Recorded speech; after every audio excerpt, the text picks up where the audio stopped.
En esta última asamblea de la ONU quedó muy claro que aunque la izquierda ha avanzado en varios países latinoamericanos, son más las diferencias que los dividen que las causas que los unen. La mayor diferencia se vio en la escasa asistencia de países miembros al salón de sesiones de la asamblea cuando les tocó comparecer a los presidentes izquierdistas Petro de Colombia y Xiomara Castro de Honduras. El colombiano Gustavo Petro sufrió un portazo humillante cuando, al ser anunciado por el portavoz de la Secretaría General, toda la asistencia se puso de pie, pero unos delegados optaron por retirarse, otros entraron en una platicadera con lo que ningunearon al presidente colombiano. Dicho sea de paso, el discurso de Petro tuvo aspectos importantes que valían la pena escucharlos por referirse a una nueva estrategia para enfrentar el narcotráfico en el continente.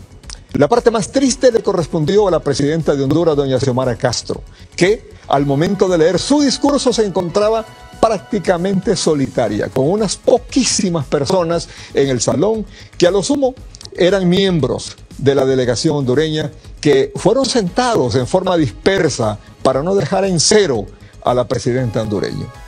Caben algunas razones para explicar el vacío doloroso que ha de haber experimentado la presidenta Xiomara Castro, al saber que su discurso sería recibido solo por los miembros de la delegación hondureña que estaban obligados a escuchar a su jefa de gobierno, y por las paredes y por las sillas. Una de ellas es que Honduras es un país atrapado por sus propias contradicciones políticas. Haber salido de un gobierno democrático que terminó muy mal, con un presidente que gobernó durante 2 periodos, atrapado al final por la justicia de los Estados Unidos, bajo la grave acusación de narcotráfico. Y luego gobernado actualmente por un gobierno autoritario, que aunque se define en el modelo socialismo democrático, en realidad se maneja con todas las características de un gobierno neofascista, que desconoce y pisotea la Constitución y las demás leyes y que quiere controlar todos los poderes por la vía de la fuerza y de la violencia. Estas características, que son informadas por las misiones diplomáticas que conviven en Honduras a sus respectivos gobiernos, son las que guían la norma de conducta de sus representantes cuando acuden a los foros internacionales. No es fortuito que la casi totalidad de los asistentes le dieran la espalda al izquierdista presidente colombiano Petro,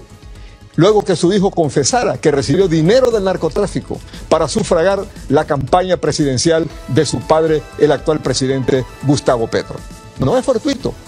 Como tampoco es fortuito, es casualidad que a la hora de pronunciar su discurso, la presidenta hondureña Xiomara Castro, el salón de la ONU estaba completamente desierto, lo que constituyó un absoluto desaire a un gobierno autoritario de corte neofascista que se apropió de la dirección del Congreso Nacional por la violencia para recetarse un decreto de amnistía que resultó un baño de impunidad para exfuncionarios que mantienen causas pendientes con la justicia hondureña.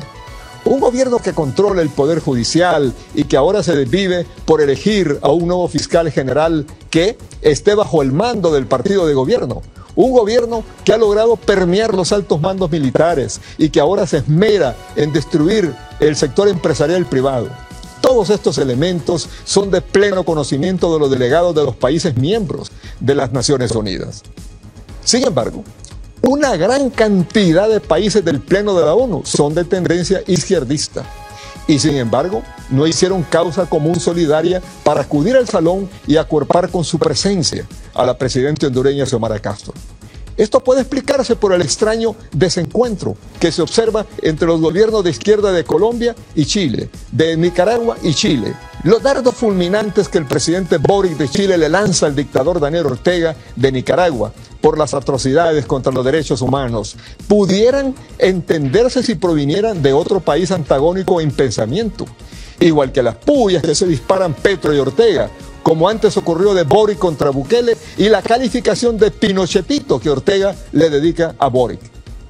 El desencuentro por las contradicciones que se crean entre los mismos presidentes izquierdistas latinoamericanos parecieran indicar que en el avance de la izquierda en América Latina no hay uniformidad de criterios y pensamientos en los objetivos de los distintos líderes, aunque algunos observadores, especialmente europeos, sostienen que el ejercicio del socialismo varía según la capacidad intelectual de los líderes y las condiciones culturales que imperan y existen en los países latinoamericanos, especialmente en aquellos donde no es el socialismo el que ha ganado terreno, sino que es el modelo neofascista, que es el caso del Partido Libre en Honduras, que ganó el poder por la ruta democrática, engañando a los aliados que lo apoyaron con el inocultable objetivo de perpetuarse en el poder.